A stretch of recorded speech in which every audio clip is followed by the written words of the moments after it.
আপনি সত্যি মারপিট করে এসেছেন? এই ক্ষতগুলো তারই নিশান? আবৃত প্রশ্নের উত্তর দিল না, স্থিরও হলো না, বরং উল্টো প্রশ্ন ছুড়ল আয়রার দিকে। বিশেষ হচ্ছে না?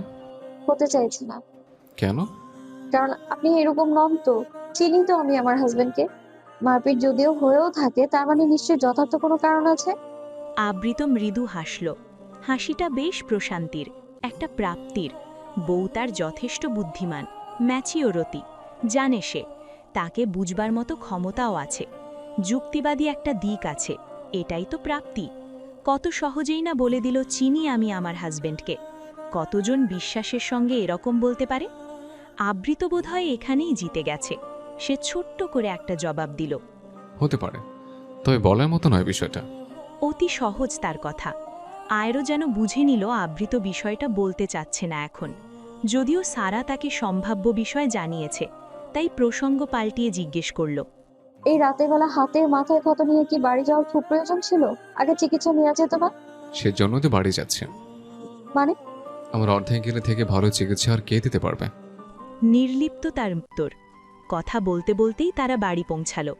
বাড়ি শুধু তারাই এসেছে, আর সবাই ফিরোজদের বাড়িতেই রয়েছে। আবৃত জানালো আগে ফ্রেশ হবে, তারপর বাদবাকি সব। আয়রা তাই ফার্স্ট এড বক্সটা খুঁজে বের করে রাখল আগে। এরপর গরম গরম এক মগ কফিও করে আনলো ঘরে। কফি রেখে বিছানায় বসতেই আবৃত বেরোলো ওয়াশরো থেকে। একদম গোসল সেরেই বেরিয়েছে সে। এসেই বিছানায় আয়রার সামনে বসে গেল। ডান হাতটি এগিয়ে দিল ওর দিকে। আয়রা দেখল অনেকখানি কেটে গেছে, মনে হচ্ছে ধারালো ছুরি চলেছে হাতে। ভাবতেই কেমন বুক কেঁপে উঠছে তার। নিজেকে সামলে জানতে চাইল। হাতে ছুরি চলেছে, তাই না? সেরকমই। তবে তোমার চিন্তা বাড়ানোর মতো নয়। মাথায় অত চাপ নিতে হবে না। স্বাভাবিক আবৃতের বাচনভঙ্গি। আয়রা নিজের কাজ করতে লাগল। আবৃত আয়রার দিকে তাকিয়ে আবারও বলল। ওয়াশরুমে আমার ভেজা জামা কাপড় রয়ে গেল আজ। আপনাকে যার একটু কষ্ট করতে হচ্ছে ম্যাডাম। সমস্যা নেই, আমি করে দিব। আপনাকে তো বলেই রাখতে। আপনিই সবসময় নিজেরটা নিজেই করে নেন। বউ হয়েছে দেখিয়ে সব কাজ তাকে দিয়ে করিয়ে নিতে হবে? আমার হাত পা ঠিক আছে না? আয়রা আবৃতের কথা শুনে নিঃশব্দে হাসল। মানুষটার এই ছোট ছোট কাজগুলোই তো তাকে সবার থেকে আলাদা করে, মনকে প্রফুল্ল করে। কিছুক্ষণ দুজনেই নীরব থাকল। আয়রা যত্ন করে আবৃতের ক্ষতস্থানগুলোয় প্রয়োজনীয় মলম লাগিয়ে দিল, হাতটা ব্যান্ডেজ করে দিল। কিছুক্ষণ নীরবতার পর আবৃত আবারও ডেকে উঠল আয়রাকে। আচ্ছা শোনো। শুনছি। রাগ করনি? কোন বিষয়ে? ওই বাড়িতে তখন বোধহয় ধমক দিয়ে ফেলেছে। তুমি তো অভ্যস্ত নাও এতে। আয়রা কিচ্ছু বলল না কথার বিপরীতে, শুধু নিঃশব্দে মাথা নুইয়ে নিল। আবৃত বুঝল। আয়রার দিকে অনিমেষ তাকিয়ে মিষ্টি স্বরে আওড়ালো। সরি। সঙ্গে সঙ্গে আয়রা মুখ তুলে তাকালো। কত সহজ স্বীকারোক্তি, সহজ সব কিছু। এরকম মানুষ পেয়ে রাগ করা কিংবা অভিমান করা কি সাজে? সাজে না বোধহয়। আয়রা হাসল। আবৃত কফি নিয়ে বসলে সে ওয়াশরুমে চলে গেল। হাতের কাজগুলো সেরে এসে আবৃতকে জিজ্ঞেস করল। রান্না কি করব, খাবে না রাতে? আবৃত সঙ্গে সঙ্গে কফির মগ রেখে বাঁধ সাধল। এখানে রান্না করে খাওয়ালে ও বাড়ির সাঙ্গপাঙ্গরা ছাড়বে না তোমায়। ফিরোজ ফোন করলো বলে। বলল। আবৃতের ফিরোজের নাম নিতে বোধহয় দেরি, অথচ তার ফোন আসতে দেরি হলো না। আয়রা হাসবে না কি করবে বুঝতে পারল না, তবে আবৃত তাকে ফিরোজের নাম্বার দেখিয়ে হেসে ফেলল। এ এখন ঘ্যান ঘ্যান করবে ও বাড়ি কখন যাবে কখন যাচ্ছে বলে বলে। হলুদ আজ সে মিস করবে না, যত রাতই হোক, আর ভাই ভাবিকে তো ছাড়বেই না। রাতের সময় 9টা। বড় বাড়ির ছাদে আবারও হলুদ সন্ধ্যার আমেজ লেগেছে। সন্ধ্যা পেরিয়েও সন্ধ্যার আমেজ। ঘটনাটা ভুলেই ফেলেছে সবাই। ছাদে আপাতত কাজিনরা সবাই। আড্ডার আসর জমেছে। বাকি নেই আয়রা আবৃত। তারাও বসেছে, খোশ গল্পে মেতে উঠেছে। আবৃত অবশ্য নিজের ফোন ঘাঁটছে, তবে আয়রা পুরো মিশে গেছে এই মহলের সঙ্গে। হলুদের ডেকোরেশন ছেড়ে সবাই বসেছে ছাদের মধ্যখানে, গোল হয়ে। চাঁদের আলো পড়ছে তাদের উপর। কথা চলছে অন্যরকম। হলুদের আয়োজনে হলুদ থাকলেও তা লাগানোতে নিষেধাজ্ঞা দিয়েছে ফিরোজ। তবে সারা, ফারাজ, নাবিল দমে নেই। প্রত্যেকের হাতের তলায় হলুদ। আড্ডার মাঝখানেই সারা কাজে লাগালো সে হলুদ। তার বাম পাশেই ফিরোজ ছিল, ডান পাশে আয়রা, তারপর আবৃত। সারা চট করেই ফিরোজের গালে হলুদ লাগিয়ে বলে উঠল। শুনলাম কে জানি ভর সন্ধ্যায় নির্লজ্জের মতো বলেছিল হলুদ মিস করা যাবে না। এখন আমি সত্য ব্যক্তি, কানে এসেছে কথাখানা, কি করে অপূর্ণ রাখি? সবাই হেসে ফেলেছে। ফিরোজ আচমকা এমন হওয়ায় আশ্চর্য হয়েছে। ঘটনা বুঝে আসতেই যেই না ক্ষোভ নিয়ে তাকিয়েছে সারার দিকে, অমনি ফারাজ নাবিল নিজেদের কাজ সেরেছে। অট্টহাসিতে ভরপুর মহল। ফাইজা লোমা গড়াগড়ি খাচ্ছে হেসে। আয়রাকে আগাম জানিয়েছে তারা পরিকল্পনা। সে পরপর কতগুলো মুহূর্ত ক্যাপচার করে নিল ফোনে। ফিরোজ চিল্লিয়ে উঠল ওদের কর্ম দেখে। শালার বাচ্চা, তোদের তো আমি খেয়েই ফেলবো, দাঁড়া। কি করলি এগুলো? চোখে দেখিস না আমি গোসল করছি? সারা উত্তর দিল। সব কথা পরের কথা, আগে বলো তুমি কি রাক্ষস যে আমাদের খাবা? নাবিল বলল। বেশি খিদে পেলে বলো, আমরা খাবারের ব্যবস্থা করছি। অনেক খাবার হয়েছে। দাঁতে দাঁত চাপল ফিরোজ। মন যাচ্ছে এদের ধরে ঠান্ডা পানিতে চুবিয়ে মারতে। বদমাইশ এক একটা। ওর মুখাবয়ব দেখে আয়রা বলল। রাগ করবে না ভাইয়া, হলুদ দিলেই গোসল করা লাগবে এমন তো না, মজা নেই। ফিরোজ চোখ ছোট ছোট করে তাকায় আয়রার দিকে, হতাশ গলায় বলে। আপনি চিনেন না ভাবি এদের, পুরাই বদমাইশ সব। আবৃত এতক্ষণ নির্লিপ্ত ছিল, নিজের ফোন ঘাটছিল আপন মনে। এবারে মাথা তুলে কথা বলে উঠল ফিরোজের উদ্দেশ্যে। তুই মনে হয় খুব ভালো। তৎক্ষণাৎ ফারাজ বলল। একদম ঠিক বলেছে ভাই, আমিও এটাই বলতে নিচ্ছিলাম। সারার খুব হাসি পেল। নিজ হাতের বাদবাকি হলুদগুলো ফিরোজের হাতের মধ্যে লাগিয়ে উঠে মার দৌড়। চোখের পলকেই সে নাই। হলুদ মেস করবে না, আবার নাকি হলুদ লাগাবে না, তা কখনো হয়? হলুদের তো মান আছে একটা। সারা এক দৌড়ে বাড়ির উঠোনে গেছে। ওদিকে ফিরোজ কেবল আবৃতের দিকে তাকিয়ে রয়েছে। আবৃত ফিরোজ সমবয়সী, এক কথায় বন্ধু তারা। তাই ফিরোজের মনে হলো এ বন্ধু নামের কলঙ্ক। বন্ধুকে সবার সামনে এভাবে বলতে আছে, একটুও মুখে বাঁধল না। থাক, এখন রাগ করলে চলবে না, বন্ধুই তো। তাছাড়া বন্ধুর সঙ্গে কাজ আছে, না হলে আজকের বিষয় নিয়ে কাল যা ঘটবে তা সামলানো যাবে না। মনে মনে কথাগুলো বলে নিজেকেই নিজে সান্ত্বনা দিল ফিরোজ। রাতের আধার কেটে গেছে ক্ষণিক আগেই। সেই সঙ্গে বড়বাড়ির ঘুমন্তপুরী হয়েছে সজাগ, সচ্ছল। নিশীথের হলুদের আমেজ পেরিয়ে শুরু হয়েছে বিয়ের আমেজ। এক নতুন উন্মাদনায় সেজে উঠেছে বাড়িখানা। বাড়ির গিন্নিরা সব কাজে ব্যস্ত। হাত লাগিয়েছে আয়রা, মৌমি সবাই। আবৃত, ফারাজ, দুতলার ডেকোরেটরদের সঙ্গে। ওদিকে সারা, ফাইজা, লোমা সকাল সকাল আজ ফিরোজের ঘরে হাঙ্গামা করেছে। ফিরোজ তখনও গভীর ঘুমে তলিয়ে দেখে তিনজনে মিলে বুদ্ধি করেছে, একে আজ পানি মেরে ঘুম থেকে জাগিয়ে তুলতে হবে। বিয়ের দিনে বিয়ের পাত্রের কিসের ঘুম? কোনো ঘুম নেই। সবাই এটা সেটা কাজ করবে আর সে আরামে ঘুমাবে, তা তো হতে দেওয়া যায় না। তাই ঘুম তার ছুটিয়ে দিতে হবে। ভালোভাবে না উঠলে পানি মারতে হবে, বরফ পানি। পরিকল্পনা মতো ফাইজা মাঝারি আকারের একটি বালতি ভর্তি করে এনেছে পানি। সারা ফিরোজের মাথার কাছে দাঁড়িয়ে, লোমা, ফাইজা তার থেকে একটু দূরত্বে। সারা ইশারা করলেই ফাইজা এগোবে। তাকিয়ে রয়েছে সারার দিকে, কখন ইশারা করবে সে। তাদের সাহস দিচ্ছে লোমা। সারা এতক্ষণ ধরে ফিরোজকে ডাকতেছিল ভালোভাবেই, সুযোগ দিচ্ছিল বলা যায়। তবে সেই সুযোগ বুঝি নিল না ফিরোজ, সে উঠল না। সারা না পেরে এবার ফাইজাকে ইশারা করেই ফেলল। ফাইজাও যেন ওতো পেতেছিল। ঝটপট বালতির পানিগুলো ফিরোজের মুখ বরাবর ছুঁড়ল। কাঁচা ঘুমে আচানো কেমন কিছু হওয়ায় তরতর করে উঠল ফিরোজ। উঠে বসতেই সর্বপ্রথম চোখ যায় ডান দিকে, সারার দিকে। এরপর দেখল ফাইজা লোমাকে। মুহূর্তে ধরে ফেলল ব্যাপারটা। কটমট করে তাকালো সে। রাগ সংবরণ করতে না পেরে বড়জনের নাম নিয়ে চিল্লিয়ে উঠল। সারার বাচ্চা রে, কি করলি এটা? ফিরোজের চিল্লানোতে সঙ্গে সঙ্গে কানে হাত দিয়েছে তিনজন। ইস, এভাবে চিৎকার করে ওঠা লাগে? না হয় চমকেই উঠে একটা মানুষ। উফ! ফাইজা, লোমা কানে হাত রেখেই তীক্ষ্ণ চোখে দেখতে লাগলো ফিরোজকে, যেন দোষটা ফিরোজের। সারা চোখ মুখ কুঁচকে কান থেকে হাত নামালো, বলল, এভাবে চিল্লাতে হয়? আমরা কানে কম শুনি না? আর বড় কথা, তোমার লজ্জা নাই থাকতে পারে, আমাদের তো আছে। ফিরোজ আরও তেতে গেল, দাঁতে দাঁত লাগিয়ে বলল, ফাইজলামের একটা লিমিট আছে কিন্তু সারা। সকাল সকাল কি করলি এটা তোরা? সারা সঙ্গে সঙ্গে মুখ ভেঙে উত্তর দিল, আমি কি ফাইজলামি করছি?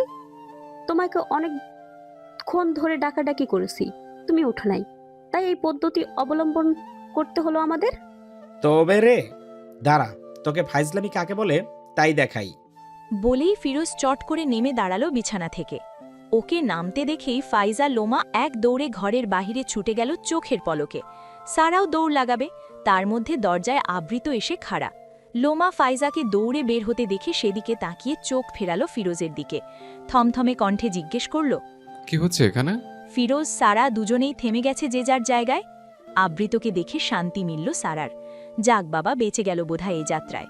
তবে ফিরোজ সারাকে চোখ রাঙাতে ভুলল না। সারা তা দেখে গায়ে ছাড়া ভাব দেখালো। ফিরোজ নিজেকে দেখিয়ে ঝাঁঝালো গলায় বলল। দেখ তুই আমাকে, সকাল সকাল পানি মেরেছে আমার গায়ে বদমাইশগুলা। সারা ঘোর বিরোধিতা করল। একদম না ভাইয়া, আমি ভাইকে অনেকবার ডাকছি, ওঠে নাই, তাই একটু পানি দিয়ে জাগিয়ে তুলেছি। তুই কিভাবে ডাকলি যে আমি উঠলাম না? অনেক ডেকেছি, বললেই হলো না। আবৃত চুপচাপ ওদের কথা শুনছিল। এক পর্যায়ে অতি শান্ত কণ্ঠে বলল। থামবি তোটা? সঙ্গে সঙ্গে দুজনেই চুপ। কিছুক্ষণ ঘোর নীরবতা চলল। আবৃত সে নীরবতা ভেঙে সারাকে উদ্দেশ্য করে বলল। স্যারা, নিচে যাও। সারা বিনা বাক্যে চলে যায় ঘর থেকে। আবৃত ঢোকে ঘরে। ফিরোজ একটা তোয়ালে দিয়ে নিজের মাথা মুছতে লাগল। ততক্ষণে মুখ থেকে তেতো বুলি বের হচ্ছে। আবৃত সেসব পাত্তা না দিয়ে স্বভাব সুলভ থমথমে আওয়াজে বলে ওঠে। তোর না হওয়ার বউ কিন্তু বউ হওয়ার আগেই পালিয়েছে। ফিরোজ চমকালো না, থমকালোও না। ভাবভঙ্গিমা অতি স্বাভাবিক তার। আবৃত স্বাভাবিক, কথাটা একদম স্বাভাবিকভাবেই বলেছে, যেন জানা ঘটনা। ফিরোজ আরও নিশ্চিন্তে বিছানায় পায়ের উপর পা তুলে বসল। স্থির থাকল না তবে। পা আনন্দের সাজ নাচিয়ে নাচিয়ে বলল। ভোর রাতে পালিয়েছে, জানি আমি। আবৃত সাধারণ প্রশ্ন করল। কি করবি তাহলে? কি আর করব?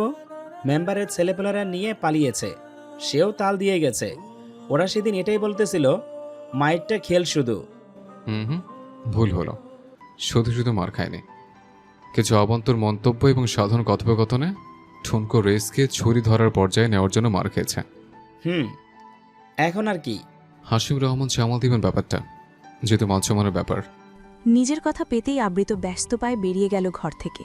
দরজা পের হতেই ফিরোজ নিজের কপাল চাপড়াল, বিড়বিড় করল। শেষমেশ তোর বউ পালিয়ে গেল ফিরোজ, এই তোর কপাল। গোধূলি লগ্ন তখন। বিয়ে বাড়িতে এক একজনের এক এক রকম ব্যস্ততা দেখা যাচ্ছে। বর বের হবার তোড়জোড় চলছে পুরো দমে। কোথাও কেউ সাজগোজ করছে তো কেউ আবার তারা দেখাচ্ছে। সারাও নিজ রুমে সাজগোজ করতে ব্যস্ত। আজ তাকে সাহায্য করে দিচ্ছে আয়রা। আয়রা সম্পূর্ণ বোরখা হিজাবে তৈরি হলেও সারা সুন্দর একটি লেহেঙ্গা পরেছে। তার সাজ সম্পূর্ণ হওয়ার পর লাগছেও বেশ তাকে। আয়রা ওকে দেখে হাসি মুখে বলল। খুব সুন্দর লাগছে তোমায়। সারাও এক টুকরো হাসি ফিরিয়ে দিল। ফাইজা, লোমা তারাও লেহেঙ্গা পরেছে। বলা যায় বাড়ির 3 মেয়ের এই আগে থেকেই পরিকল্পনা। আয়রা ওকে একদম ঠিকঠাকভাবে দেখে আবারও বলল। আচ্ছা, তুমি নিজেকে ঠিকঠাক করে এসো, দেখো কিছু ঘাটতি আছে কিনা, আমি বাইরে যাচ্ছি। সারা মাথা নাড়িয়ে আয়নার সামনে দাঁড়িয়ে গেল। আয়রা তা দেখে মুচকি হেসে বেরোলো ঘর থেকে। দোতলা থেকে নিচে নামতেই দেখতে পেল আবৃতকে। বাড়ির মেইন গেটের কাছটায় দাঁড়িয়ে রয়েছে সে আপন মনে, দৃষ্টি হাতের ফোনেতে। আয়রা ওকে দেখে সেদিকেই গেল সোজা। পাশে কেউ এসে দাঁড়িয়েছে বুঝতে পেরে মাথা তুলে তাকায় আবৃত। আয়রাকে দেখতেই মুচকি হাসে, একটু রসিকতা করে বলে। ম্যাডামকে তো এখন দেখে পাওয়া যায় না, দেখে ভুলেই বুঝে বসেছে আমাকে। আয়রা বুঝতে পারল না আবৃতের রসিকতা। ট্যাবদা খেয়ে বলল। কি বলছেন? একটু আগে আপনার সঙ্গেই না ও বাড়ি থেকে আসলাম। আবৃত সুন্দর করে হাসল। ফিরোজকে তখন দেখা গেল দোতলা থেকে নামিতে। পিছন পিছন সারাও আছে। আবৃত সেদিকে তাকিয়ে প্রসঙ্গ পাল্টে ফেলল। খুব সুন্দর সাবলীলভাবে বলল। চলো আমরা এভাবে বিয়ে করে ফেলে। করবে আমায় বিয়ে? আয়রা অবাক। আচানক এহেন কথায় চোখের পলক ফেলতে ভুলে গেছে সে। ঠোঁট দুটো আপনা আপনি ফাঁক হয়েছে স্বল্প। কিছুক্ষণ স্তব্ধ থাকার পর মিষ্টি হাসল, বলল। এভাবে প্রপোজ করলে নাকচ করবার মতো শব্দের যে পূরণ হয় না।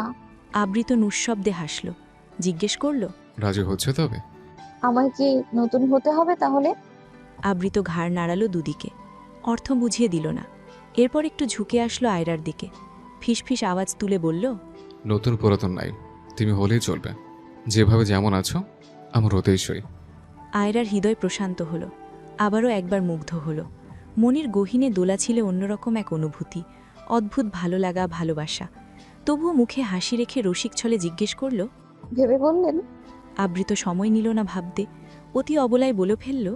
হৃদয়ের গহীন হতে বলছে। আবৃতের বলার ভঙ্গিমায় আয়রা দৃষ্টি নত করে লাজুক হাসল। ক্ষণিকবাদী আবারও দৃষ্টি তুলে তাকালো আবৃতের দিকে। ঠোঁটে এক ফালি হাসি নিয়ে জানতে চাইল। বলছেন? আবৃত একইভাবে উত্তর দিল তাকে। জি বলছে। তাদের নিজস্ব কথোপকথন শেষ হতেই ফিরোজ এসে দাঁড়ায়। আয়রা আবৃত দুজনেই খেয়াল করে তার দিকে ফিরল। ফিরোজকে কেমন চিন্তিত লাগছে। তার ফেস বলে দিচ্ছে সে চিন্তিত, ভীষণ চিন্তিত। আয়রা বুঝতে পেরে জিজ্ঞেস করল। আপনাকে চিন্তিত কেন মনে হচ্ছে ভাইয়া? ফিরোজ অন্যমনস্কভাবে ঠোঁট উল্টে নিল, নিশ্চল চাহনি দিল আবৃতের দিকে। ফিরোজ বুঝল তার পারিপার্শ্বিক অবস্থা। আয়রা চোখ পিটপিট করে তাকিয়ে। তাদের আর কিছু কথা হওয়ার আগেই সারা এসে হাজির হলো। পরপর ফাইজা, লোমা। আবৃত ওদের দেখে আয়রাকে উদ্দেশ্য করে বলল, তোমরা কি আমার গাড়িতে বসো, আমরা আসছি। তার বলতে যতটুকু সময় ফাইজা, লোমা হৈ হৈ করে চলল আবৃতের গাড়ির দিকে। তাদের পিছনে গেল সারা, আয়রা। নিজের আশপাশ খালি হতেই ফিরোজ মুখ খুলল নিজের। থমথমে গলায় আবৃতকে জিজ্ঞেস করল, কিরে, পাত্রী তো পালিয়েছে, তাহলে কাকে বিয়ে করতে যাচ্ছি? আবৃত নিজেও থমথমে গলায় বলল, মান সম্মান রক্ষার্থে কাউকে না কাউকে তো বিয়ে করতেই হবে আজ তোর। হাসিম রহমান বলে দিয়েছেন।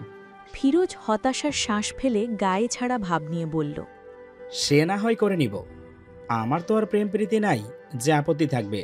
কিন্তু কথা হলো অন্যটা, এই কেউ না কেউ কে যে বিয়ে করব, তাই এই কেউটাকে একদিনের মধ্যে কই থেকে ধরে এনেছে? আবৃত এমন কথায় ভ্রু কুটি করে তাকালো, তারপর হো হো করে হেসে দিল। ভীষণ হাসি পেল তার এহেন কথায়। ফিরোজ আহাম্মক হয়ে তাকিয়ে, ভুল কি বলেছে? বিয়ে যখন করতেই হবে তখন করবে না হয়, কিন্তু একদিনের মধ্যে এই কাউকে কে কথা থেকে ধরে আনলো? বিয়ে শাদী এগুলো নর্মাল, প্রেম না থাকলে আরোই নর্মাল। হুটহাট বিয়ে করা যায় কাউকে, এরপর স্বাভাবিকভাবেই জীবন চলতে থাকে। জীবন চললেই হলো। ফিরোজের তো তাই ভাবনা। সে আবৃতকে হাসতে দেখে দিল এক ধমক। থামবি তুই? বুঝছে না আমার অবস্থাটা, আবার হাসছে। বিয়ে বাড়ি থেকে না খাইয়ে আনা উচিত তোকে। আবৃত উত্তর দিল, বুঝবো না কেন, বুঝছি বলেই হাসছি। চল, দেরি হচ্ছে, যখন একটা তখন দেখবি। বলেই ফিরোজকে নিয়ে চলল নিজের গাড়ির দিকে। তারা ছেলে পক্ষ। ছেলে বিয়ে করে বউ বাড়িতেই আনবে, বাড়ি আনলে এমনিতেই দেখা যাবে সে বউ। এ সমস্ত ভাবনায় বরযাত্রী স্বল্প, কম খুবই। গুরুজন যাদের দরকার, না গেলেই নয়, তারা এবং বাড়ির ছোট সব সদস্যরাই বরযাত্রী। ছোটরা না থাকলে কোনো অনুষ্ঠান ঠিক জমে ওঠে না, তাই তারাই আসল।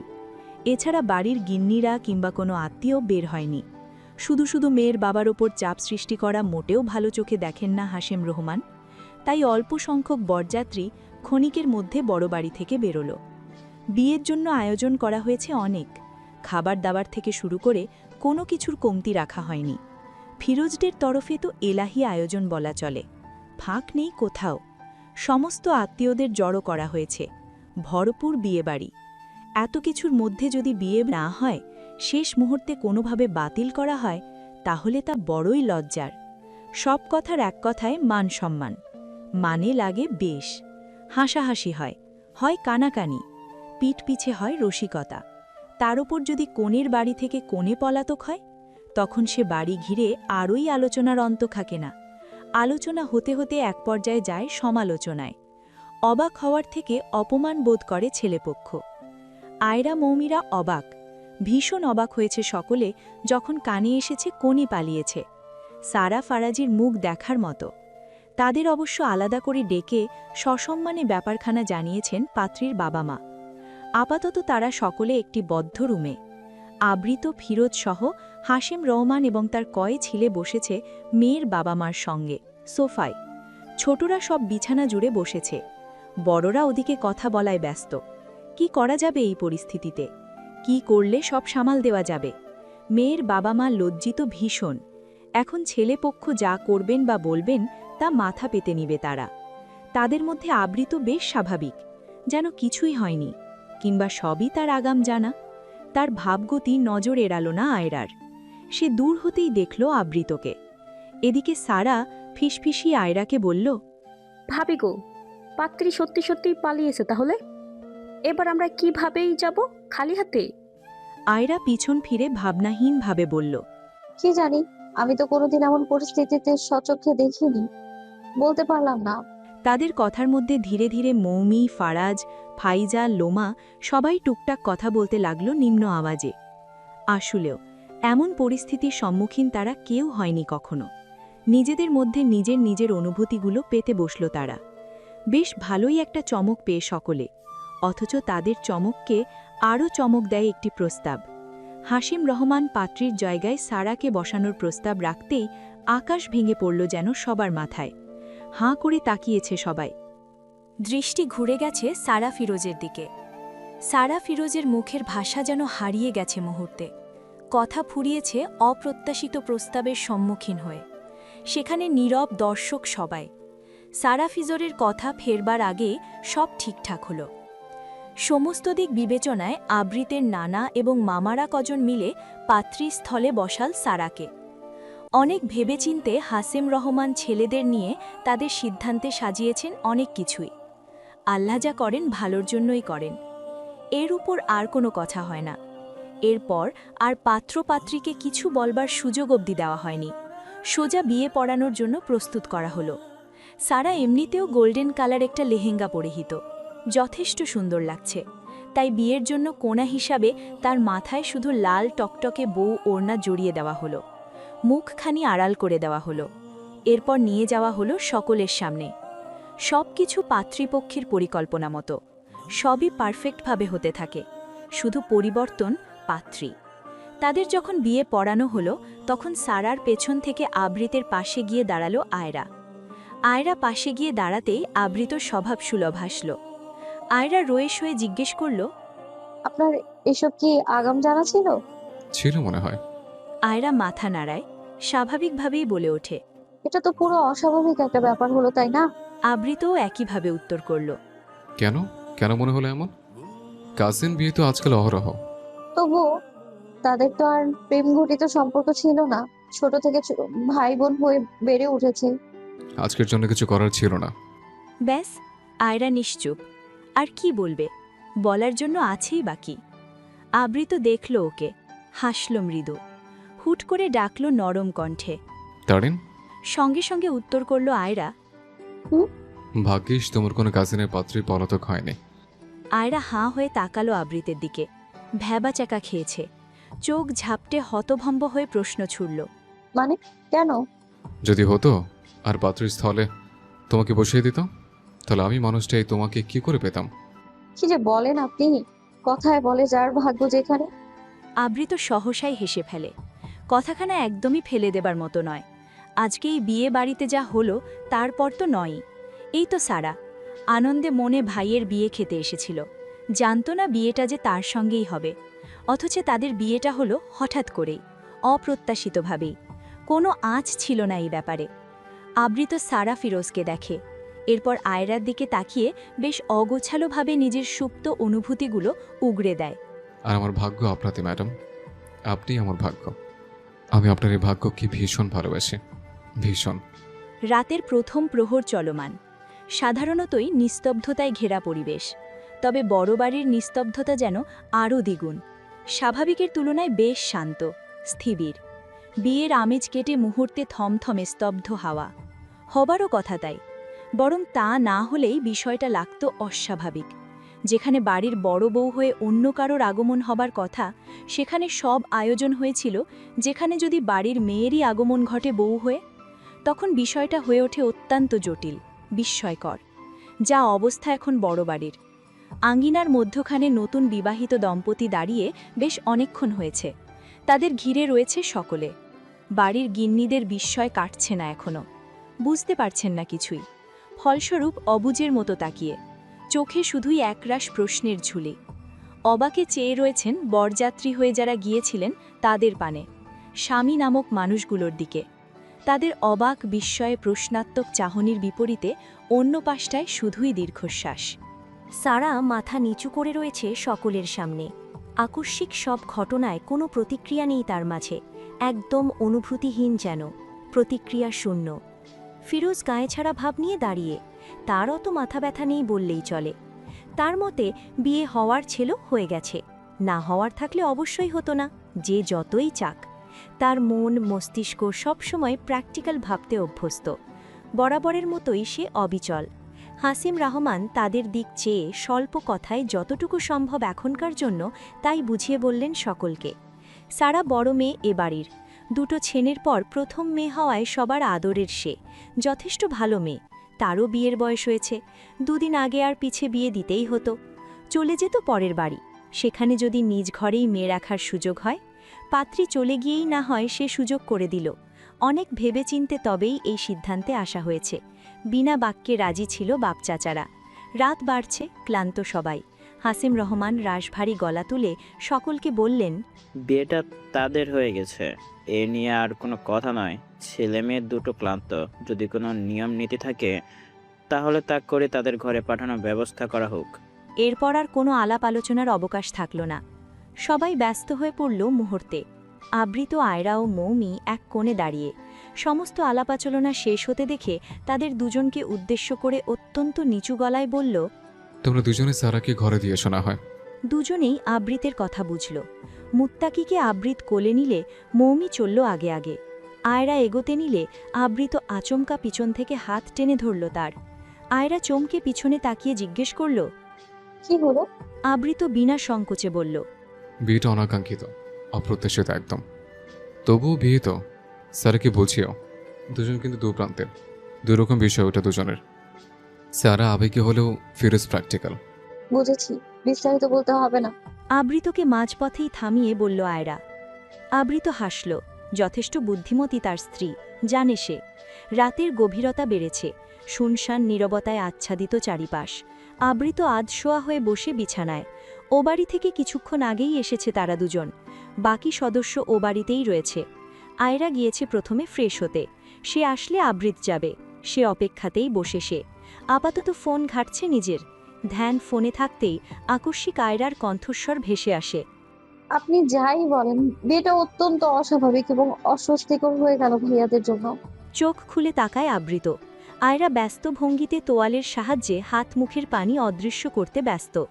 আবৃত কি অতপর বলল, সারার জন্য অস্বাভাবিক, অস্বস্তিকর হলেও ফিরোজের কাছে বরাবরই স্বাভাবিক। লাইফটাকে সে খুব নর্মালভাবেই নেয়, যা হয় তা হওয়ার, নর্মাল সব। আয়রা তবডা খেয়ে তাকালো আবৃতের দিকে। কি বলে, সবই নরমাল, স্বাভাবিক? যেভাবে বিয়ে হলো, একটা সম্পর্কের শুরু হলো, তাও নরমাল? কিভাবে? আয়রা জিজ্ঞেস করল। যেভাবে সম্পর্কে শুরু হলো তাতে তাও নর্মাল, কিন্তু কিভাবে? ওভাবেই। নির্লিপ্ত জবাব আবৃতের। বিছানা থেকে উঠে সে গেল ফ্রেশ হতে। আয়রা নিজ হাতের তোয়ালেখানা বারান্দায় মেলে দিতে গেল। আজ বাহিরের পরিবেশটা অশান্ত, ঠান্ডা হাওয়া বইছে, জানান দিচ্ছে বৃষ্টির আগমনী বার্তা। আয়রা তোয়ালে মেলে দাঁড়িয়ে রইল, উপভোগ করতে লাগলো গা ছুঁয়ে যাওয়া হিম হাওয়া। সময়ের ব্যবধানে টুপটাপ শব্দ তুলে বৃষ্টির আগমন হয়েও গেল ধরণীতে। আয়রা খুশি হল। বারান্দার রেলিংয়ের ফাঁক দিয়ে হাত গলিয়ে দিল, চোখ বন্ধ করে শ্বাস টানে। কত সময় যে অতিবাহিত হয় তার এভাবে, জানে না। যখন আবৃত এসে নিজের ভেজা জামাকাপড়গুলো মেলতে লাগল, তখন ধ্যান ভাঙে তার। ভ্রু কুঁচকে ফেলে তাকে দেখে, জিজ্ঞেস করে, আপনি গোসল দিয়েছেন তাই না? আবৃত ছোট্ট উত্তর দিল। দিলাম। আয়রার সরল স্বীকারোক্তি শুনে দ্রুত বলল, এই মধ্যরাতে নিজে ঠিকই গোসল দিলেন, আর আমি দিলেই যত দোষ হয়ে যায়। আবৃত হুট করেই পেছন থেকে কোমর জড়িয়ে ধরল আয়রার। কাঁধে থুতনি ঠেকিয়ে আদুরে গলায় বলল, যাই বলে তো বারণ করা। একে বলে নিজের বেলায় 16 আনা আর অন্যের বেলায় 4 আনা। সহসা হাসল আবৃত। আয়রাকে আরও আষ্টে পিষ্টে জড়িয়ে নিয়ে বলল, ভালো করে হিসাব কষে দেখো, আমার 16 আনার মধ্যেও তোমার 10 আনা রয়েছে। হ্যাঁ? জি হ্যাঁ। নীরবতা নেমে এলো দুজনের মাঝেই। বৃষ্টি দেখতে থাকল কিছু সময়। নিঃশব্দে সঙ্গ দিল একে অপরের। আয়রা হুট করেই বলল, এই বৃষ্টির সঙ্গে আপনার আমার সম্পর্কের যোগসূত্র আছে জানেন? আবৃত আগ্রহে জানতে চাইল, কিভাবে? বিয়ের কয়েকদিন আগে কলেজে ঝুম বৃষ্টির মধ্যে আপনি আমার জন্য কথা বলেছিলেন দারোয়ান চাচার সঙ্গে, মনে পড়ে আপনার? আফসোস সেদিনও আপনি চোখ তুলে দেখেননি কার জন্য, কোন স্টুডেন্টের জন্য কথা বলেছিলেন। আপনাকে আমি তার আগে ক্লাসে পেয়েছিলাম 2 কি 3 বার, খেয়াল করিনি অতটা, তবে সেদিন খেয়ালে এসেছিলেন। এর কয়েকদিন পরে সরাসরি দেখা হলো আমাদের, বিয়েটাও সেদিনই হলো।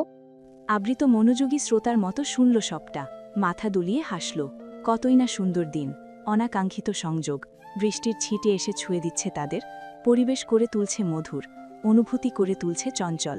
আবৃত হঠাৎই আয়রার গালে ঠোঁট ছুঁয়ে দেয়, আবদার করে, তোমার ক্লান্তির ভেতর আরেকটু ক্লান্তির কারণ যদি হই আমি এখন। রাত বাড়ার সঙ্গে সঙ্গে প্রকৃতির তাণ্ডব বেড়েছে নিজস্ব গতিতে। ঝড়ো হাওয়া, সঙ্গে তুমুল বৃষ্টি। এ যেন প্রকৃতির আরেক অশান্ত রূপ আজ, ঠিক যেন সারার ভেতরকার তাণ্ডব প্রকাশ করছে। সারা তা দেখছে নীরবে, অনুভব করছে নিঃসঙ্গে। আজ তার অবস্থান ফিরোজের ঘরে। অবিশ্বাস্য, তবুও সত্য। বিছানেই জানালার কাছটায় বসে রয়েছে সে, দৃষ্টি অদূরেই অন্ধকারে। বাস্তবে নেই তার ধ্যান জ্ঞান। সেই ধ্যান ভাঙে ফিরোজের কণ্ঠস্বরে, জানালা দিয়ে পানি আসতেছে, চোখে দেখিস না? বন্ধ কর পাগল।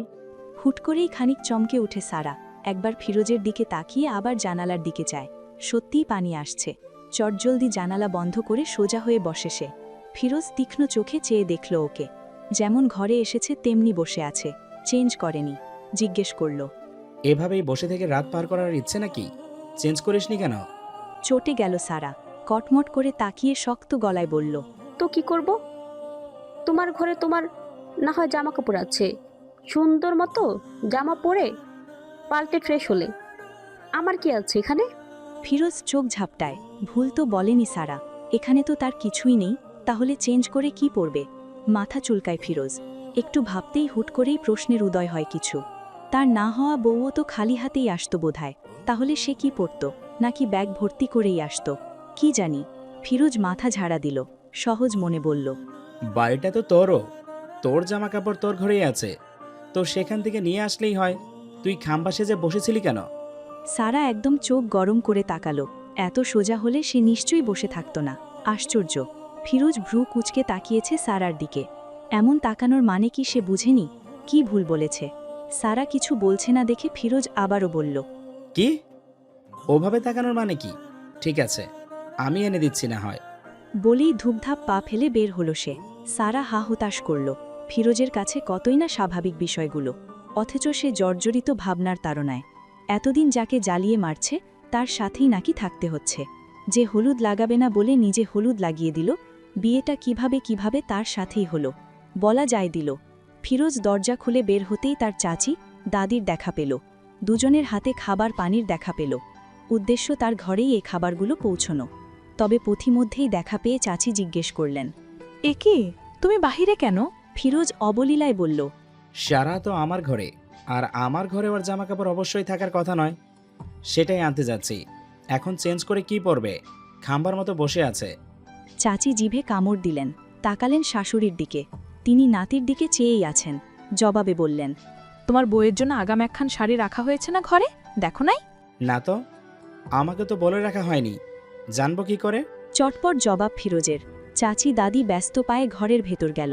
খাবার পানি নির্দিষ্ট জায়গায় রেখে একটি সুতি শাড়ি বের করে দিল সারাকে। টুকটাক কথা বলে বেরিয়ে গেলেন তারা। ফিরোজ তপ্ত শ্বাস ফেলে দরজাটা আটকে দিল ধপ করে। এরপর সারার দিকে তাকিয়ে থমথমে গলায় বলল, নে এবার ওর তাড়াতাড়ি ভাই, আমার অনেক ঘুম আসছে। সারা কিছু বলল না, উঠে গেল নিঃশব্দে। ফিরোজ সেদিকে না তাকিয়ে সোজা বিছানায় গিয়ে বসল। এরপর খাবারগুলো দেখল। বিয়ে বাড়িতে যা হয় আর কি, সব দিয়েছে। আইটেমের শেষ দেখছে না, অথচ তার খেতেই ইচ্ছে করছে না সেরকম। লাইট বন্ধ না করলে ঘুমও আসবে না, তবুও গা এলিয়ে দেয় বিছানায়। কিছুক্ষণ পরই সারার আওয়াজ শোনা যায়, তুমি বাইরে যাবে একটু? বাথরুমের দরজা খুলে মাথাটা বের করেছে শুধু। ফিরোজ কণ্ঠস্বরের উৎস খুঁজে মাথা সামান্য উঁচু করে জানতে চাইল, কেন? সারা আমতা আমতা করে বলল, না মানে শাড়ি তো ওয়াশরুমে পরতে পারবো না। পারবো না এখন বাইরে যেতে, চোখ বন্ধ করলাম, দেখবো না কিছু, বের হয়ে আয়। সারা ঠোঁট বাঁকিয়ে অনমনেই বলল, কথায় কাজা নির্লজ্জ মাকড়া স্বভাব প্রকাশ পায় তার কথায় বিশ্বাস করা যায় কিভাবে? কথাখানা বেশ ভালোই শুনতে পেল ফিরোজ। বলল না কিছু। এর উত্তর পরে দেবে, ঠিকই দেবে। এখন তো আরও ভালো উন্নত মানের উত্তর দেবার সুযোগ হয়েছে, বউ হয়েছে, উত্তরটাও নিতে হবে। ফিরোজের অস্বাভাবিক লাগছে না কিছুই, বরং ভালোই হয়েছে। বউ হয়ে অন্য অপরিচিত মেয়ে আসত, তার থেকে চেনা জানা কেউ এসেছে বউ হয়ে, সেটা অস্বাভাবিক লাগবে কেন? বরং ভালোই হয়েছে। অপরিচিতের থেকে পরিচিতের সঙ্গে থাকা খাওয়া ঢের ভালো। মনে মনে হাসল ফিরোজ। কথা মতো চোখ বন্ধ করল, হাতের পিঠ দিয়েও ঢাকল। সারা কোনো দিশা না পেয়ে কোনো রকম বের হয়ে আসলো। লজ্জা ভয় সংবরণ করে ফটাফট পরে খেলল গাঢ় কালচে খয়েরি রঙের শাড়ি। অবাকের বিষয়, শাড়ি সেই পছন্দ করে দিয়েছিল। নতুন ভাবিকে দারুণ মানাবে সেই ধারণায়। সবই কাকতালীয় ছিল নাকি নিয়তি? প্রশ্নের উত্তর পায় না সারা। তবে খানিক পরে ডাকল ফিরোজকে। আমার হয়ে গেছে। ফিরোজ চোখ খুলে তাকালো, দেখল সারাকে, যে এতদিন তাকে জ্বালিয়ে মারছে নানান কারণে, সেও ছোট বোন বলে ছেড়ে দিছে, আজ সে তারই ঘরের গড়হনি। এরপর দুজনেই একটু একটু খাবার খেল। তারপর কোনো ছাড়াই দুজন শুয়ে পড়ল বিছানার দুপ্রান্তে। সম্পূর্ণ অন্ধকারে আচ্ছাদিত ঘর। ভীষণ রকমের নীরবতা ছেয়ে যায় ঘরটায়। আকস্মিক নীরবতা ভেঙে কথা বলে ওঠে ফিরোজ। সারার দিকে ঘুরে শোয়। সারা পিঠ দিয়ে রয়েছে এখন তার দিকে। সে নির্লিপ্ত কণ্ঠে বলল, ধর এখন যদি আসল নির্লজ্জতা দেখাই তোকে। অদ্ভুত শোনালো কণ্ঠস্বর। সারা চমকে উঠলেও পাত্তা দিল না, বিড়বিড় করল। অসভ্য। কানে পৌঁছেছে ফিরোজের। কথাটা মোটেও পছন্দ হয়নি তার। সঙ্গে সঙ্গে তার হাত জড়িয়ে যায় সারাতে। সারাকে ওভাবেই টান দিয়ে নিজের নিকটে নেয়। শাড়ির আঁচলে হাত পৌঁছতেই সারা লজ্জা, ভয়, অজানা আশঙ্কায় কেঁদে ফেলে হু হু করে। যতই হোক, ভাই বলে জেনেছে এতকাল, তার উপর হঠাৎ আক্রমণে ভয় পেয়েছে। ফিরোজ তবদা খেয়েছে সারার কান্নায়। সে তো আজ একটুখানি লজ্জা দিতে চেয়েছিল, এ তো লজ্জায় কেঁদেই দিল। ফিরোজ জড়িয়ে ধরল ওকে। ব্যতিব্যস্ত শোনালো তার কণ্ঠস্বর। এই এই সারা, কাঁদছিস কেন? কাঁদিস না প্লিজ। সরি সরি সরি, কান্না থামা। আমি সরি। সারা রাত তুমুল বৃষ্টির পর শান্ত স্নিগ্ধ আবহাওয়া প্রকৃতির। চারদিক যেন নতুন রূপে ফিরেছে, নতুন সতেজতা এসেছে। অতীতকে স্মৃতির পাতায় ফেলে নতুন দিনের সূচনা হয়েছে। বড় বাড়ির বিয়ে এসেছে অনেক রাতে, যখন পুরো গ্রামটি ঘুমের রাজ্যে পাড়ি জমিয়েছে। সেই ঘুমের রাজ্যে স্বপ্নের মতো এসেছে বড় বাড়ির বিয়ে। ফলস্বরূপ রাতে আর নতুন বউ দেখা হয়ে ওঠেনি কারোর। ফলে সকাল সকাল হাজির গ্রামের মেয়ে বউরা। জোড়া জোড়া আসবেন, একগাল পান নিয়ে চিবোবেন এবং নতুন বউ দেখবেন, সেই আশায়। আগ্রহের শেষ নাই তাদের। বাড়ির উঠোনটা তাই জমজমাট সাত সকাল বেলায়। গিন্নিরা নিজ নিজ কাজে ব্যস্ত। হাফসা উঠোনে পান দিচ্ছেন সকলকে, হাসি মুখে কথা বলছেন তাদের সঙ্গে। বিনয়ের সঙ্গে ঘটে যাওয়া অনাকাঙ্ক্ষিত ঘটনা নিয়ে প্রশ্নের উত্তর দিচ্ছেন। সবটাই দোতলা থেকে দেখছে আয়রা ও আবৃত। কারাও ও বাড়ি থেকে এসেছে কিছু সময় আগে। ফজরের নামাজ পড়েই বের হয়েছিল, এতে করে সকালের হাঁটাও হচ্ছে তাদের। হচ্ছে গ্রাম্য পরিবেশ উপভোগ করা। আপাতত দুজনেই নিজেদের মুখ চাওয়াচাওয়ি করছে। আয়রার বাবার চাকরির সুবাদে ঢাকাতেই বড় হয়েছে, ফলে গ্রাম এলাকার বিয়ের পরদিন বউ দেখতে আসা কিংবা পান দেওয়া এসবের সঙ্গে পরিচিত নয়। আবৃতের ক্ষেত্রেও কিছুটা তাই। তবুও সে বেশ স্বাভাবিক। কিন্তু অবাক আয়রা। নতুন বউ যে সবাই দেখতে আসে, এতে ভীষণই অবাক হয়েছে সে। বিষয়টা নতুন তার কাছে। বউ তো বউই হয়, এভাবে দেখতে আসার কি আছে, বুঝল না। একটা মেয়েকে বসিয়ে রেখে যদি সবাই এভাবে এসে এসে দেখতে থাকে, শুধু দেখবে তাও তো না, নানান রকম প্রশ্ন করবে নিশ্চয়ই। তা ওই মেয়েটির জন্য নিশ্চয়ই স্বস্তিদায়ক হবে না। তাকে খুঁটিয়ে খুঁটিয়ে পরোক্ষ করাটা। সারা এমনিতেও কালকের পর থেকে মাথা তুলছে না। অত্যন্ত লজ্জায় আশঙ্কায় মেয়েটা গুটিয়ে গেছে। আবৃত বলেছিল সে দুষ্টু হলেও আবেগী ভীষণ, তাই দেখছে আয়রা। এখন এভাবে সবার সামনে নিয়ে গেলে তার উপর জুলুম করা হবে না? যেখানে পরিবারের সবার সামনেই নিজেকে জাহির করতে পারছে না, সেখানে গ্রামের মেয়ে বউদের সামনে দাঁড়ানো? তপ্ত শ্বাস ফেলল আয়রা। পরপর দুটো হাঁচি করল। নিজেকে সামলে মাথায় টানা ওড়নাটা ঠিকঠাক করে পাশে অবিচল দাঁড়িয়ে থাকা আবৃতকে দেখল। সেও দেখছে সবটাই। তার ভাবনারাও খুব একটা দূরত্বে নেই স্ত্রীর ভাবনা থেকে, মনোভাব থেকে। ঠিক যেন আয়রার ভাবনাগুলোই তার মনের মধ্যে চলমান। আয়রা ডাক দিল আবৃতকে, ধীরে স্নিগ্ধ কণ্ঠে। শুনুন। তৎক্ষণাৎ পাশে চাইল আবৃত। জবাব আসতেও সময় লাগল না। মুচকি হেসে তৎক্ষণাৎ উত্তর করল আবৃত। সবসময় শুনছি, বলো। আয়রা নড়ে চড়ে জিজ্ঞেস করল, কি ভাবছেন? আবৃতের জন্য একটু রসিকতার মুড আসলো। রয়ে শয়ে বলল, যা তুমি ভাবছো। আয়রা ভ্রু কুচকায়, নিজের দিকে এক আঙুল তাক করে প্রশ্ন ছড়ে। আর আমি কি ভাবছি? আবৃত জবাব দিল অনায়াসে, অতি সহজেই। যা আমি ভাবছি। আপনি কি ভাবছেন? তুমি যা ভাবছো। আয়রা হতাশ হলেও তা বেশিক্ষণ স্থায়ী হতে পারল না আর। হাসি পেল ভীষণ। জোর জবরদস্তি আটকাল না তা। কিঞ্চিত শব্দ করে হেসেও ফেলল, সঙ্গে হাসল আবৃত নিজেও। আয়রা আবারও পরপর কতগুলো হাঁচি দেওয়ায় আবৃত মুখে হাসি রেখেই বলল, তোমার থেকে ঠান্ডা লেগে গেল। ব্যাস, লাজুকতা চলে আসলো আয়রার মধ্যে। মাথা নুইয়ে নিচু আওয়াজে দোষারোপ করল আবৃতকে। সব তো আপনাদের জন্য। আবৃত অবিরল হাসল, স্নিগ্ধ সতেজ সে হাসি। ঠোঁটে হাসি রেখেই বলল, সমস্যাটা যখন আমার জন্য, তাহলে সমাধানও আমি। হবেন বোধ হয়। দুজনেই হাসল নিঃশব্দে, নিঃসংকোচে। কিছুক্ষণ নীরব থেকেই আবৃত শেষে বলল, ভেবো না, স্যারের আশা লাগবে না সকলের সামনে এখন। আয়রা বুঝল না। সকলে তো সারাকে দেখতে এসেছে বউ হিসেবে, শাশুড়ি তাকে বলেও দিয়েছে তাকে নিয়ে নিচে নামতে, তাই তো সোজা ওপরে আসা তার। আয়রা জিজ্ঞেস করল, কেন, কি করে? তোমার হাজব্যান্ড যতটাই ঠান্ডা আর শান্ত, ততটাই উল্টো তোমার ফিরোজ ভাইয়া। একদম বেখেয়ালি, বেপরোয়া। সব থেকে বেশি যা বলা লাগে তা হলো সবই তার কাছে নর্মাল, প্র্যাকটিক্যাল। আয়রা আবৃতের বলা কথাগুলো বেশ বুঝেছে এ কদিনে, তাই আর বেশি কিছু বলল না। বিয়ে খুবই ছোট্ট একটি শব্দ, অথচ হিসেব কষলে এর অর্থ বিশাল, ভার অনেক। সারা জীবনের একটি গুরুত্বপূর্ণ সিদ্ধান্ত, ভীষণ সংবেদনশীল একটি বিষয়। কিন্তু সেই বিষয়টাই যদি আসে অপ্রত্যাশিতভাবে, জীবনের কাঙ্ক্ষিত সে মুহূর্তটি যদি আসে অনাকাঙ্ক্ষিতভাবে, তখন তা হয়ে ওঠে অত্যন্ত অস্বাভাবিক। উল্টো লাগে জীবনের সব হিসেব নিকেশ, মেলে না কিছুই। ঠিক যেমনটা মিলছে না সারার। চোখের পলকে সবকিছু উল্টে গেছে তার, ভেবে উঠতে পারছে না কিছুই।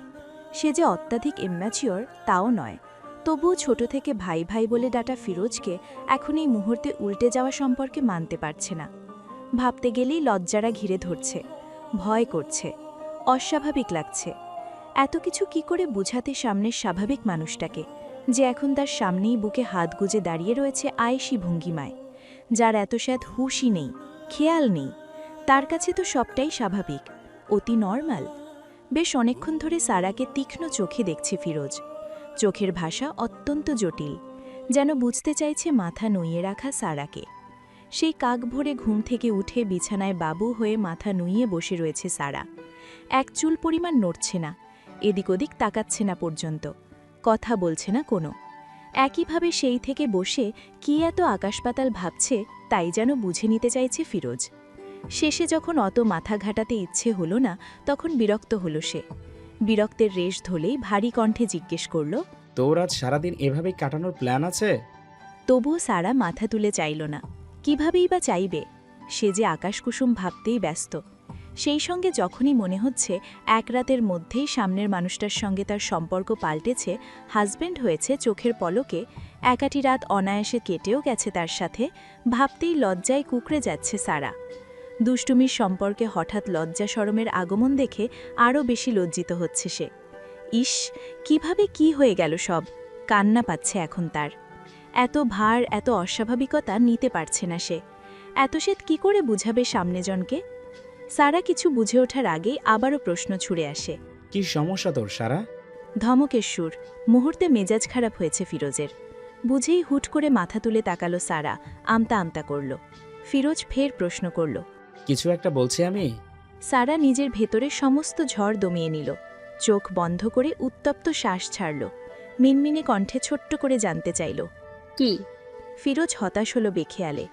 সারার দিকে কড়া চোখে তাকিয়ে রমরমে গলায় বলল, এভাবেই সংসারে থাকার ইচ্ছা আছে সারাদিন? দাঁতটাও তো ব্রাশ করা লাগবে না? সেসব তাও ঠিক আছে, তাই বলে পরনের শাড়িটাও ঠিক করা লাগবে না? কেউ এসে দেখলে তো আমার গায়ে কলঙ্ক লাগবে। আমার ধৈর্য নাই। সঙ্গে সঙ্গে নিজের দিকে তাকালো সারা। নিজের এলোমেলো অবস্থা দেখে কান গরম হয়ে গেল তার। হৃদয়ে কম্পন অনুভব হলো অতিমাত্রায়। শোয়া থেকে সোজা উঠে বসেছে সে। নিজের দিকে একবারও তাকায়নি, ফলে এরকম লজ্জার সম্মুখীন হতে হলো তাকে। এমনিই এক ঘরে এক খাটে শোয়া নিয়ে লজ্জায় বাঁচছিল না। ইস, এখন তো পালিয়ে যেতে ইচ্ছে করছে, কান্নাও পাচ্ছে। লজ্জায় শঙ্কায় কেঁদেই ফেলল, তবে এখন আর শব্দ হলো না। ফিরোজ রাতের মতো এখনও তাজ্জব বনে গেল আচানক কান্নাধারা ছুটানোয়। নিজের কপাল চাপড়াতে ইচ্ছে হলো তার, তবে তা উপেক্ষা করে অবলীলায় আবারও বলল, তোর এত লজ্জার কান্না দেখে আমার এখন আফসোস হচ্ছে সারা, ভীষণ আফসোস। বিড়ালটা রাতেই কেন মারলাম না? লজ্জা কেন উড়িয়ে দিলাম না? নির্লজ্জ লোক কোথাকার! কথাটা বিড়বিড় করে নিজ ঠোঁটের মধ্যে বললেও কানে গেল ফিরোজের। তেরছা চোখে তাকালো ওর দিকে, বলল, সেই নির্লজ্জতাই তো দেখাতে চেয়েছিলাম, এর সঙ্গই তো দিতে চাইছিলাম রাতে। তাহলে আরও স্পষ্ট হতো তোর কাছে। সারা অসহায় ভঙ্গিতে চোখ তুলে তাকালো ফিরোজের দিকে। ঠান্ডা গলায় জানতে চাইল, তুমি থাকবে? না, খুবই রেয়ার একটা ব্যাপার বললাম। থামবো কেন? যা ফ্রেশ হ, নইলে আয় গোসলের ব্যবস্থা করে দেই। আবারও উল্টোপাল্টা কথা। সারা এমনি এমনি নির্লজ্জের ট্যাগ তো লাগায়নি তার গায়ে, জেনে বুঝেই লাগিয়েছিল, তবে তা শুধুই তার ঠোঁট কাটা স্বভাবের জন্য। হুটহাট যে কোনো কথা বলা, যা সাধারণের থেকে বেশি, তাই পরীক্ষণ করে নির্লজ্জ ট্যাগ সে বসিয়েছিল।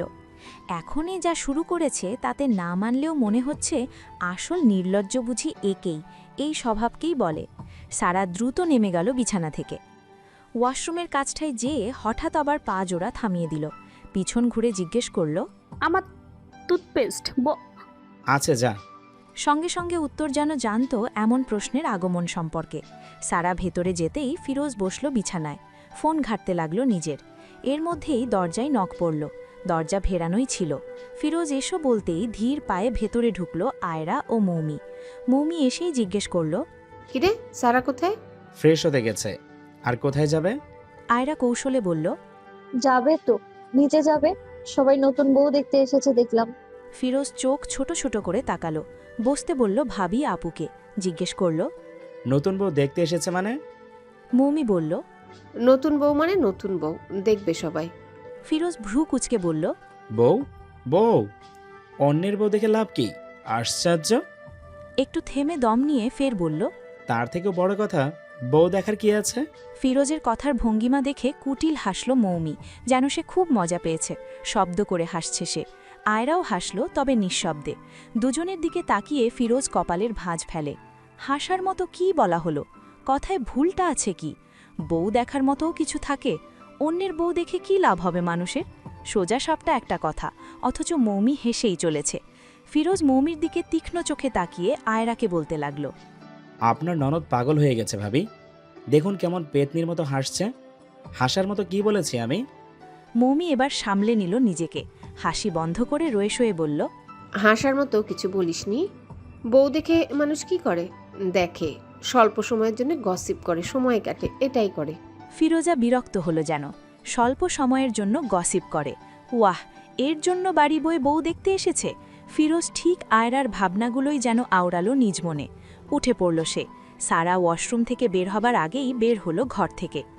আবৃতি তখনও একই জায়গায় দাঁড়িয়ে। পার্থক্য একটাই, সে তখন ফোনে কথা বলায় ব্যস্ত কারোর সঙ্গে।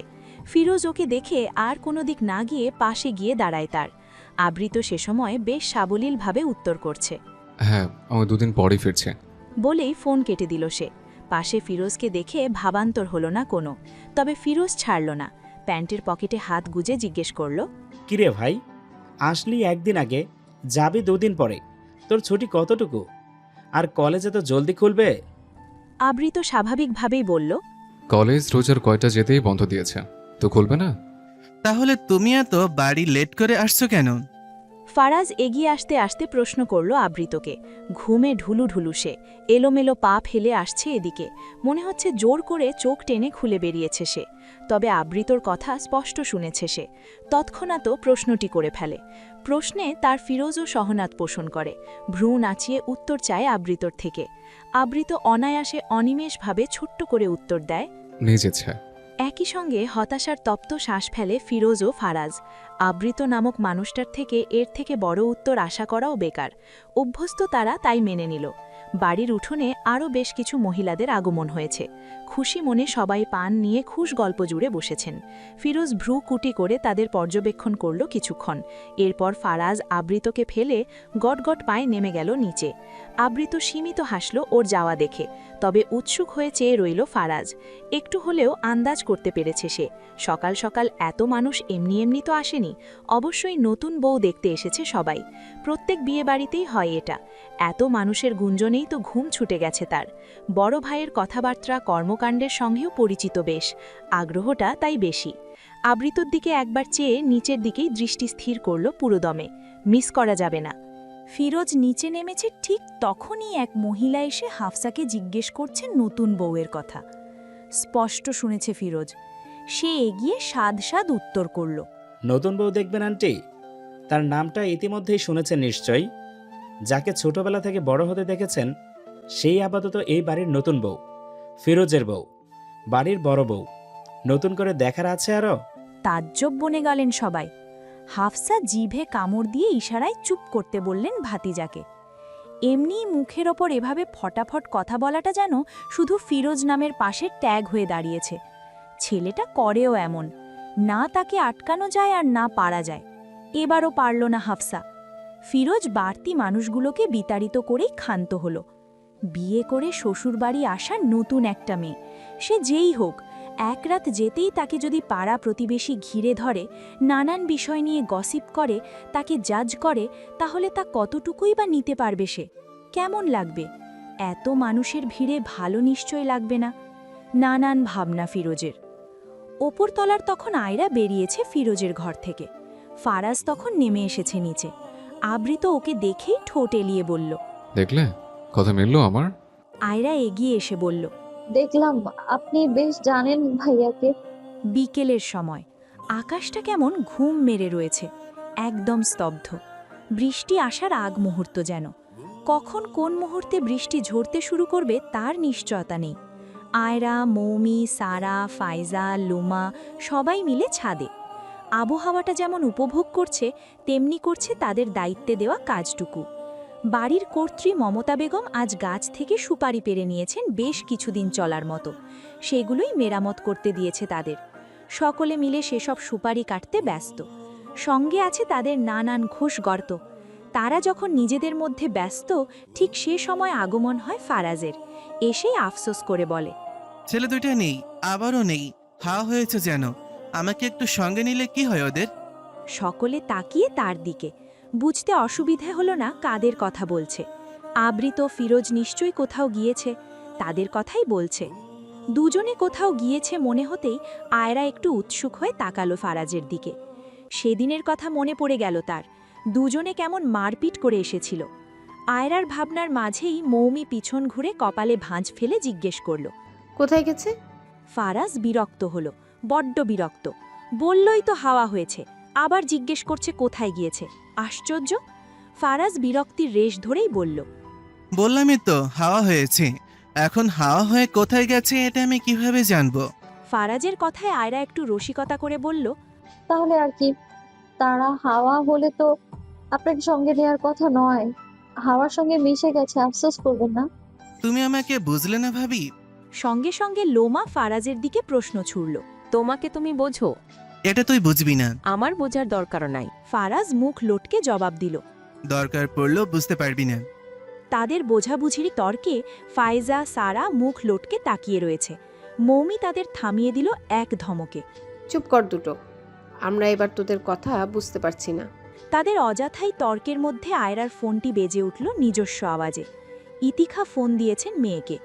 যেহেতু সবাই এখানে কথা বলছে, তাই আয়রা ফোনটি নিয়ে উঠে দাঁড়ালো।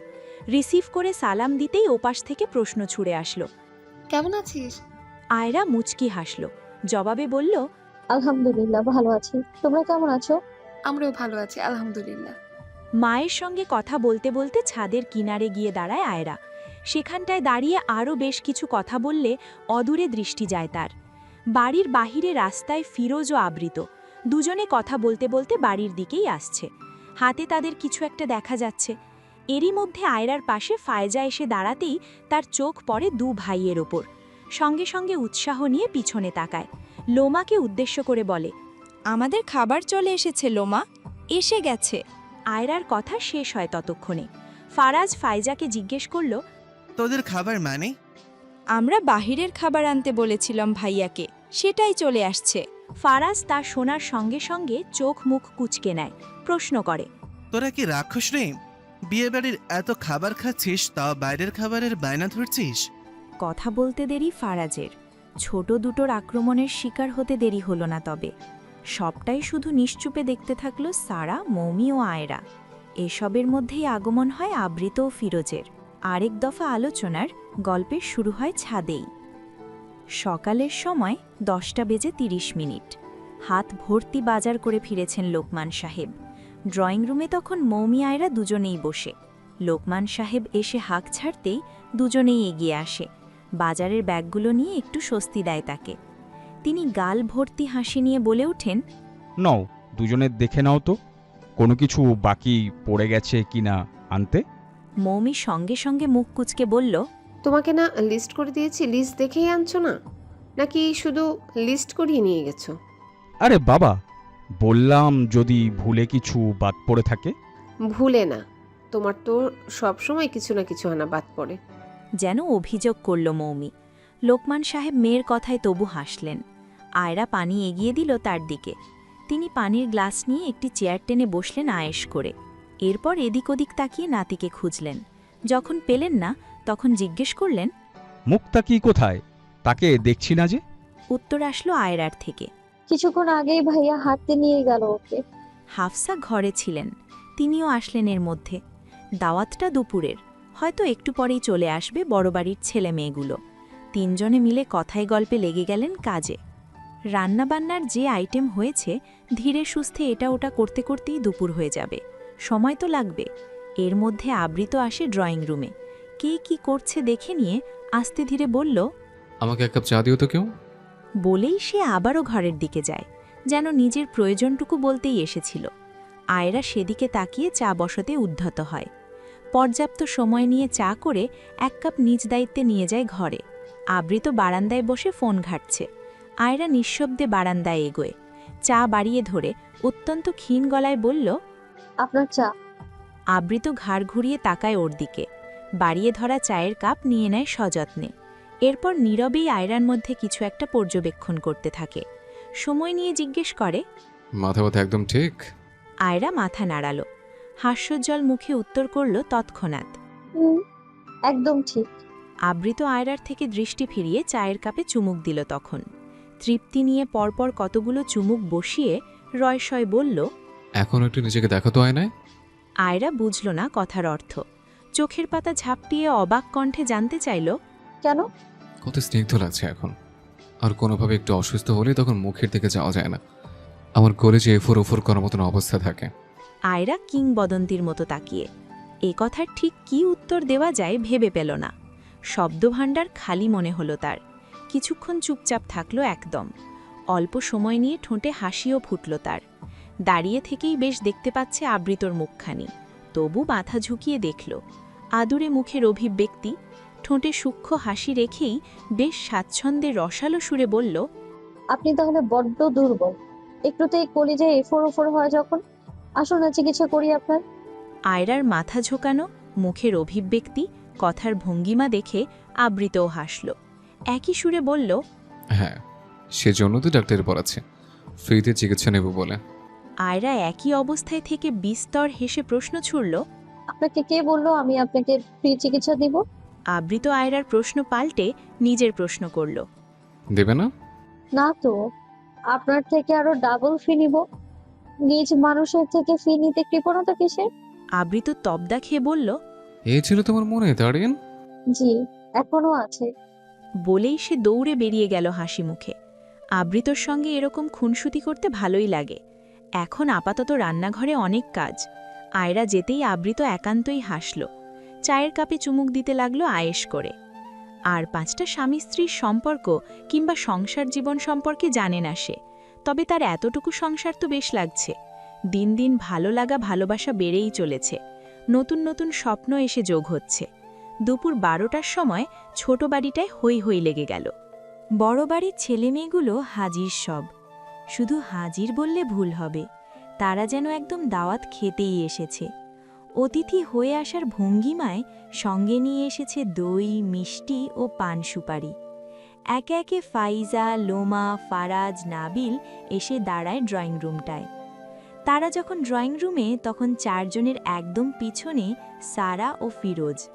দুজনে কেবল ঢুকছে বাড়ির মেন গেট দিয়ে। সারা আগে আগে ফোন ঘাঁটতে ঘাঁটতে হাঁটছে ধীরে সুস্থে। ফিরোজ তার ঠিক পিছনে ফোনে কারোর সঙ্গে কথা বলতে বলতে আসছে। সারার ধ্যান নেই কোনো দিকে। তার পাশের 4 জন যে বাড়ির কাছে আসতেই দ্রুত ভেতরে চলে গেছে, সেদিক সে খেয়ালই করেনি যেন। হুট করে যখন কেউ হাত থেকে তার ফোনটি ছোঁ মেরে নিল, তখন হকচকিয়ে মাথা তুলে চাইল সে। ফোন ছোঁ মেরে নেওয়া ব্যক্তিটি আর কেউ নয়, স্বয়ং ফিরোজ। সারা তৎক্ষণাৎ চলা থামিয়ে চোখমুখ কুঁচকে জিজ্ঞেস করল, কি সমস্যা? আমার ফোন নিলেন কেন এভাবে? ফিরোজ অত্যন্ত দৃঢ় কণ্ঠে বলল, রাস্তায় বের হলে রাস্তা দেখে হাঁট, ফোন দেখে হাঁটছিস কেন? আমার ইচ্ছা, তোমার কি তাতে? ফিরোজ গায়ে ছাড়া ভাব নিয়ে অবিলায় উত্তর দিল, বউ হয়েছিস আমার, এখন ফোন দেখে হাঁটতে হাঁটতে যদি কোনো অ্যাক্সিডেন্ট ঘটিয়ে ফেলিস, তখন তো টাকা আমার ঢালতে হবে। কি সব উল্টাপাল্টা কথাবার্তা! সারা কটমট চোখে চাইল ফিরোজের দিকে। আগে সে বিরক্ত করত, এখন তার কাছেই বিরক্ত লাগছে। কথা বাড়াতে চাইল না, চুপচাপ হাত বাড়িয়ে দিয়ে বলল, ফোন দাও আমার। অত্যন্ত আত্মবিশ্বাসের সাথে বাড়িয়ে দেওয়া সারার হাতকে পাত্তাই দিল না ফিরোজ। কোনো উত্তর দেওয়ার প্রয়োজন বোধ করল না যেন।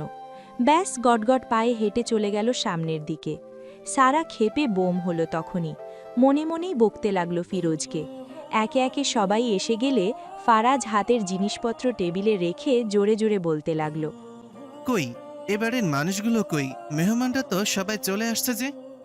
আজ এই পর্যন্তই, পরবর্তী পাঠ খুব তাড়াতাড়ি আসবে। যারা এখনো তানভীর ডায়েরি চ্যানেলটি সাবস্ক্রাইব করনি, প্লিজ পরবর্তী পার্ট দেখার জন্য সাবস্ক্রাইব করে পাশে থাকা বেল আইকনটি প্রেস করে দিও। ধন্যবাদ সবাইকে।